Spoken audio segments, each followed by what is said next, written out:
good? What's good? What's good? What's good? What's good? It is Thursday, July 30th. You know what it is. You know what it is. You know who it is. It's Fresh 2020. It's the Vlogcast Daily. It's about 6:15 in the evening. What's up, Reggie? Yo, beats is loud and steady. Yeah. The bebop always go get 'em. I'm on a mission. I'm on my way home. I don't like fiction anymore. Really, I don't like to be. Only like to be learning and teaching. Anything else is small talk that can all walk. I don't know how, but shit grew legs and was able to do bipedal, hominid type of actions, DOLs, daily something of living. I get it in. I'm not as forgiving as a Lord and Savior, but I do like to enjoy the flavor. I've been on the same street for about 3/4 of a second. I was gonna say a minute. 45 seconds is enough to get a weapon drawn on you. Held steady, breathe out slow, let one go. Allegedly, so I'm told, anecdotal evidence can turn silver to gold. Do you invest in assets, stocks, bonds, options, futures? If not, just stay your ass put, son. I'm here to regulate, answer any questioning that a benevolent dictator wouldn't, or a politician shouldn't. Nothing, I will only speak the truth, and the rest you can leave it in the booth. Man, I wish I would have stopped the pauses right there. It would have been, for timing, it would have been so cool. I'd be so cool. Cool. Remember we used to spell cool? K-E-W-L. Remember that? What? 3rd grade? Oh, bruh. I have a theory, a hypothesis. Ooh, I got a hypothesis. And I would like to, I would like to say I want to write the paper or do the study, but I would just like it done. I like to snap my fingers and have it done. But it goes a little something like this. The 1995, circa thereabouts, film CLUELESS, starring Alicia Silverstone, Donald Faison, I believe, and some other up-and-coming talent at the time. That movie, CLUELESS, effectively destroyed language and how it is used in at least the United States, perhaps the Western world. I don't know the length or the scope or the breadth of this damage. So at the time, I don't even really remember the plot of the film, but these were... So I'm sure you remember Mean Girls, I would imagine, based on the demographic of folks who enjoy my scatterbrained freestyling and ramblings. Love you guys, by the way. All my viewers, whether you subscribe or not, I love you. I think you're awesome. And I appreciate your patience, and I appreciate your appreciation. That's from the heart. I'm sure you remember Mean Girls, right? Tina Fey. Who's the broad that ruined kombucha for everybody? Lindsay Lohan. So, group of popular gals, high school setting, group of unpopular gals. Anyway, so in CLUELESS, they were Valley girls. I take that to mean San Fernando Valley, suburb, borough, in greater Los Angeles metropolitan area. I want to go this way. You want to go fast, don't you? You like to go fast, don't you? I'm talking to the folks in my rear view. Looking at the world through my rear view. Come scream God, but they can hear you. Tupac would beat Notorious B.I.G. in a versus battle. Obviously. Save that for another day. So in CLUELESS, the Valley girls would totally talk like they were airheads and like just blonde, vapid, superficial, material girls living in a material world. Like, totes adorbs. And sorry for that, by the way. I'm back. I was possessed for a moment, but I am back. So yeah, the protagonist, the main character, and her friends talk like that. Now, I've not seen the movie recently. I don't know that I've seen it all the way through when it was popular, but I did have a stack of Blockbuster Video free coupons, so I watched a lot of videos, movies, films, VHS that I normally wouldn't have watched just because I could. So I very well may have. But I discovered a lot of gems that way too. 10 Things I Hate About You. Love that movie. Can't Hardly Wait. Love that movie.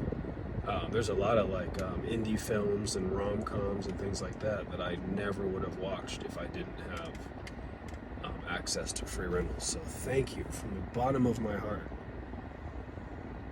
And rest in peace to my dearly departed friend who made that possible. Love you, bro. And to our mutual friend that I haven't heard from in a while, I love you too, bro. Reach out to me. I want to talk to you, man. Clueless. Haven't a clue. Totally, like, not even there. So there very well may have been a film, a piece of cinema that came out before Clueless that did what I am hypothesizing that Clueless did, but I don't know. So just go with it. The way they spoke in that film, the way it was written, it was like a caricature of a valley girl. And valley girls are notoriously not very intelligent and speak in a way that is like the opposite of how you would expect somebody in academia to talk, or in, public office, journalism, standard American English, professional corporate speak, just clear enunciation communication. This was anti that. So, I don't know if it's a pet peeve anymore, but when people would use the word like, but not in a simile, right? You know what? So metaphor, we all know what metaphors are, because we all listen to rap music. Of course we do. Metaphors, allegories, very powerful rhetorical devices. Similes can be as well. I would say maybe it's the little brother of the metaphor. It's a little less sophisticated, perhaps. So you would use like or as in a simile. I'm trying to think of an example off the cuff.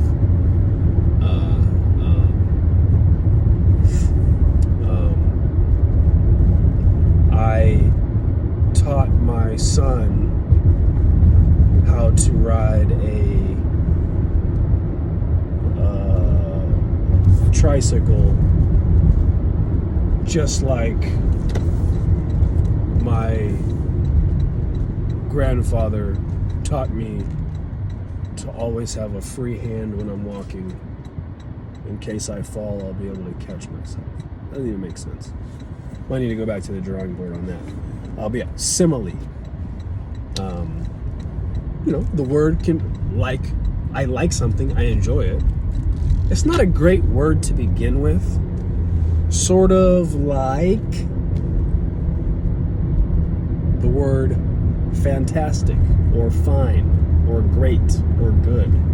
These are descriptive words that we're all familiar with, but they're not specific enough to be helpful.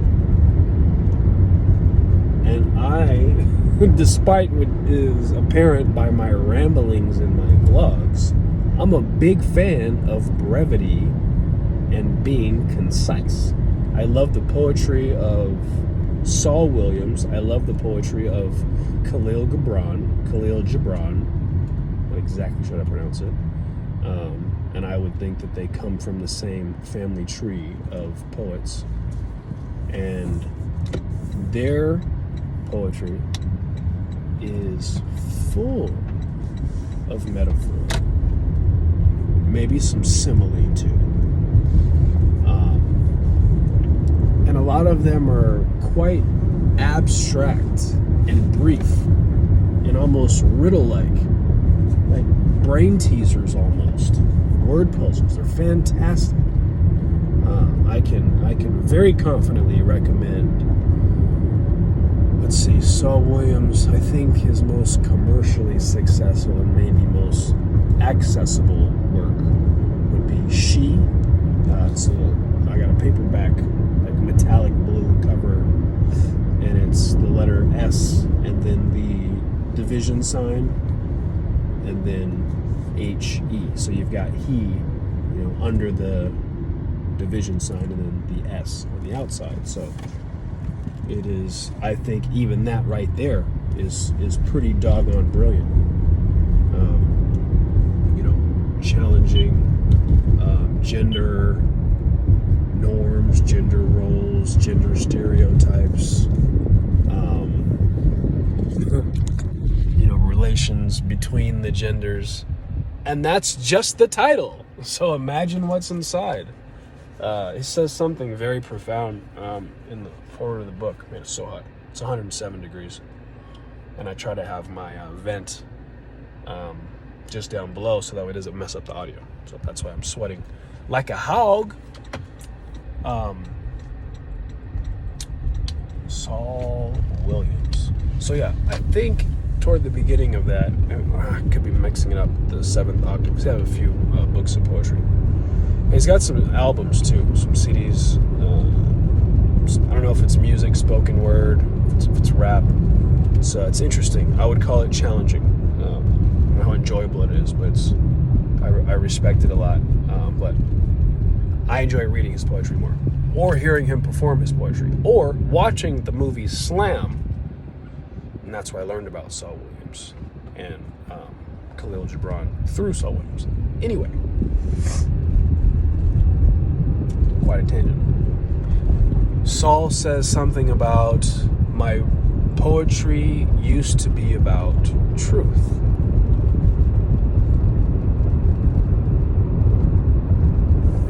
Now it is about beauty. Because the truth had too many questions. Saul Williams. So I'm pretty sure I butchered that at least a little bit, but I think you get the gist from that.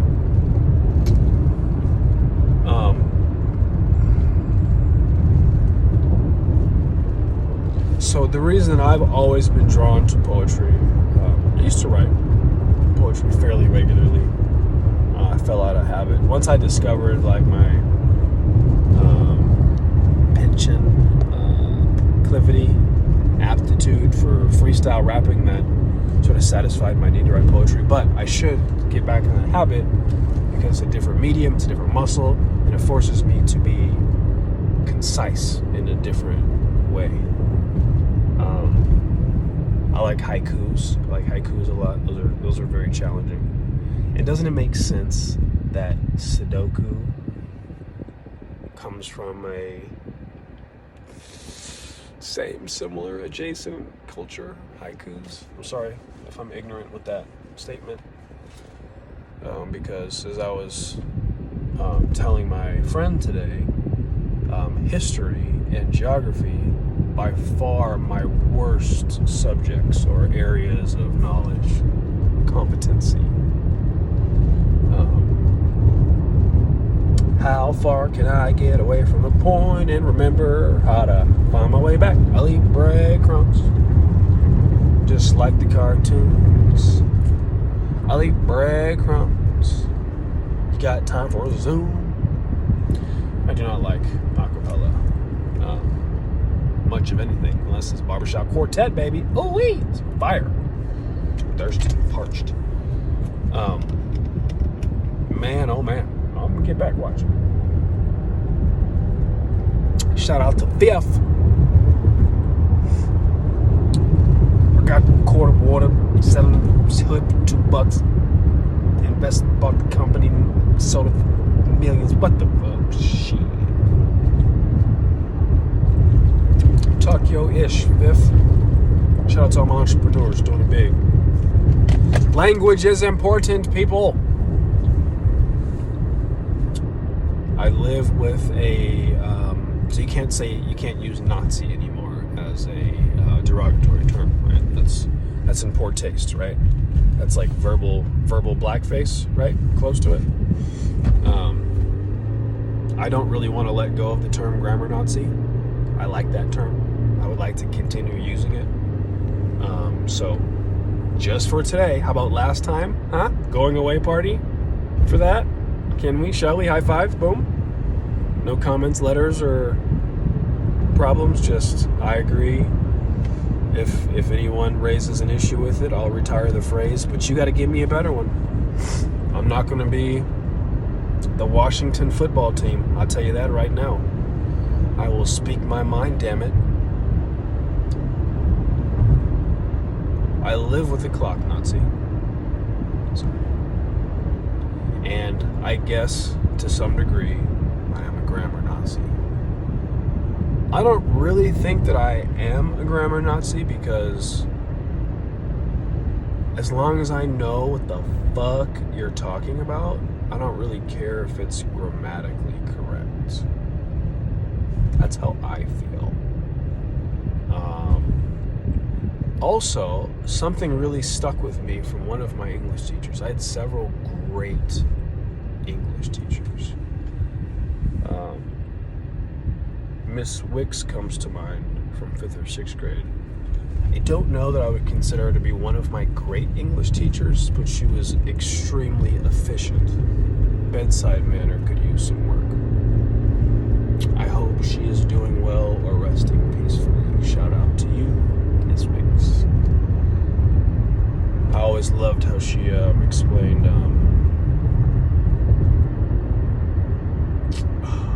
diagramming sentences and prepositions, independent clauses, things like that.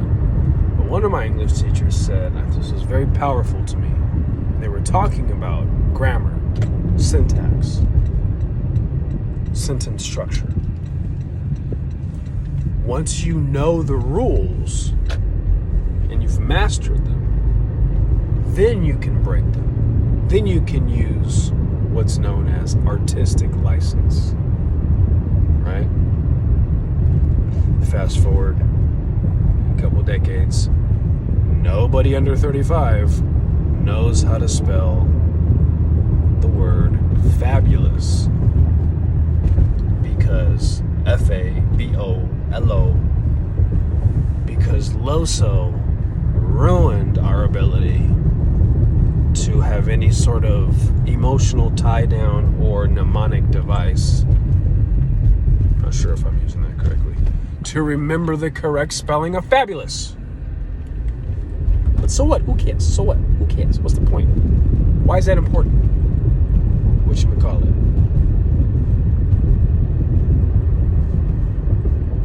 I think I mentioned this before, that I think English is a pretty piss poor tool of a language, comparatively speaking, relatively speaking, for conveying a lot of high level ideas and just, I don't know, English seems to be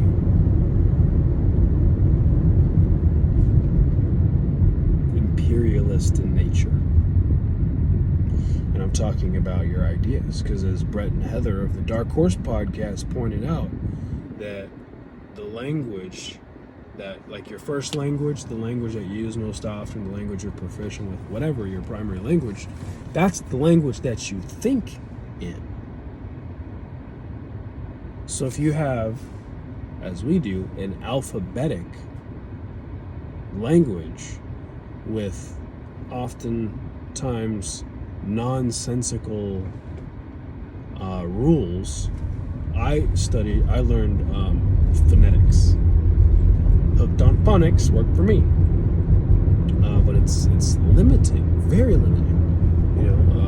I think people tend to respect, enjoy the Latin languages a little bit more. Spanish, the Romance languages, if you will, and I don't know. English sort of falls flat, And having grown up in the States, it's like you hear accents from other places, and then you say, oh, we don't have an accent, they have an accent. That's just weird. That's like saying the word noodle over and over again. It's like, that's funny, it sounds funny. I keep saying it sounds more weird every time I say it. It's so weird.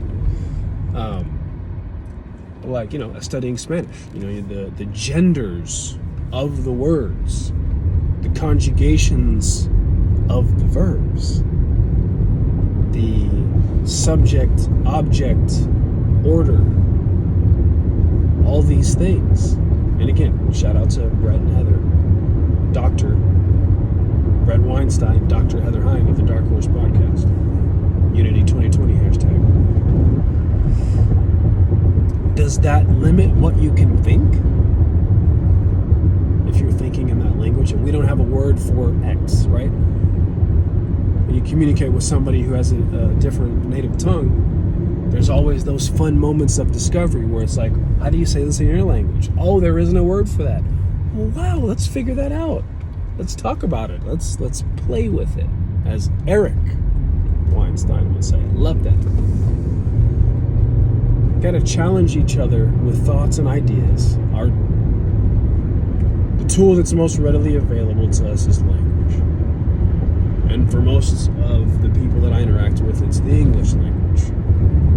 And I'm sorry for all of us, but let's master it. That's what we have right now. Be concise.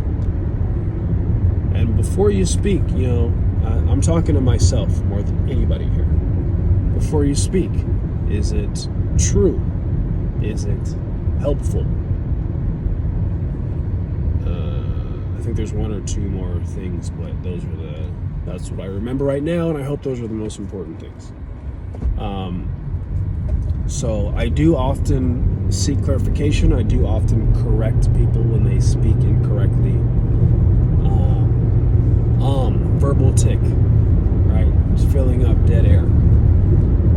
Got to work on eliminating those. So clueless, ruined,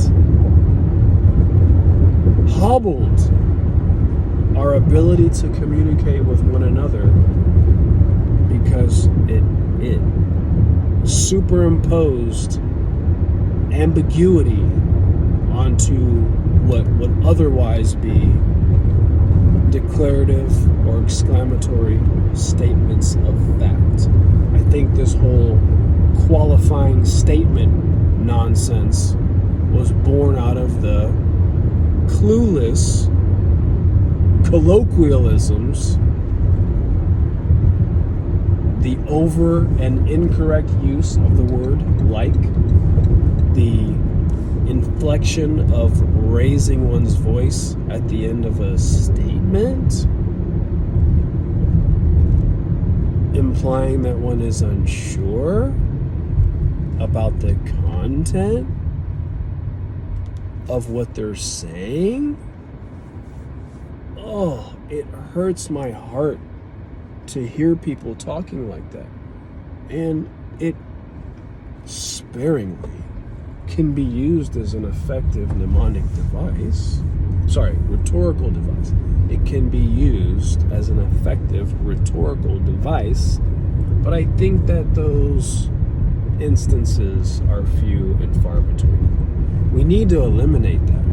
We need to get rid of that. We need to start speaking to each other properly. And my people, my melanated brown-skinned people, we've got the extra added benefit and challenge of having to code switch, meaning we speak in our, let's say, regional dialect, the colloquialisms, the slang of our family, our neighborhood, our culture. And then when we enter the quote-unquote real world, the corporate world, the professional world, the adult world, you are expected to pull your pants up, turn your hat around, and speak proper. Remember Ebonics? Oh my gosh. We should talk about that one day. And that does go exactly to this false equity. It does. It feeds into this whole serious crisis, existential crisis of, oh, Jesus Christ, I pulled over in the wrong spot. Just war on free speech, free thought, war on intellectualism. This is bad. This is very, very bad. And I think that is one way that we can combat this thing, is by speaking concisely, confidently. I truly believe that. Conversation is incredibly important, and we're going to quickly learn in the era of fake news. And if you just got triggered by that statement, you have some work to do. Got to think for ourselves. The oral tradition is going to save us. The cycle of teaching and learning from each other is going to save us. Believe it. And then you can achieve it. And I should start the song back. I should get my music cracking now that I've explained it. I tried to rearrange it, but nobody could obtain it. But the unobtainium was mixed with uranium. You ain't supposed to enrich that shit since 1996. Everybody wanna make 100 bands. Don't nobody wanna take the time to understand. First they wanna be understood and assume everything is all good. Victim culture. What you gonna do? Complain to a vulture? Who's the lamb? Who's the sheep? Can I? I got 2 bubble envelope packages here. That's crazy. It came early. Is it big and burly and rhyme with honey pot? I mean money, not.